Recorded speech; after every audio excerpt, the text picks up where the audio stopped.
তুমি কি জানো, পৃথিবীর সবচেয়ে রহস্যময় কাঠামোগুলোর একটি হল পিরামিড। আজ আমরা জানব পিরামিড সম্পর্কে কিছু চমকপ্রদ তথ্য। পিরামিড মানে কি? পিরামিড শব্দটি এসেছে গ্রিক শব্দ পাইরামিস থেকে। প্রাচীন মিশরে পিরামিড বানানো হতো রাজাদের সমাধি হিসেবে। সবচেয়ে বিখ্যাত পিরামিড হল গিজার পিরামিড। এটা খুফু ফেরাউনের জন্য বানানো হয়েছিল প্রায় 4500 বছর আগে। একটা সময় এই পিরামিড ছিল পৃথিবীর সবচেয়ে উঁচু মানুষনির্মিত কাঠামো। কিন্তু প্রশ্ন হল, এত বড় পাথর তারা তুলল কিভাবে? প্রযুক্তি তখনকার দিনে এত উন্নত ছিল না। বিজ্ঞানীরা মনে করেন, হাজার হাজার শ্রমিক বছরের পর বছর ধরে ম্যানুয়াল শ্রম ও র্যাম্প সিস্টেম ব্যবহার করে এই বিশাল পাথরগুলো একটার পর একটা বসিয়ে বানিয়েছে পিরামিড।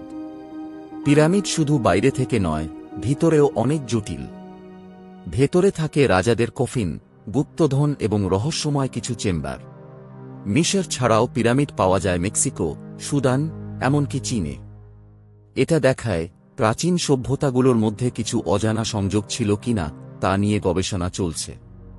পিরামিড শুধু একটি প্রাচীন স্থাপনা নয়, এটি ইতিহাস, বিজ্ঞান আর মানব জ্ঞানের এক অমূল্য নিদর্শন।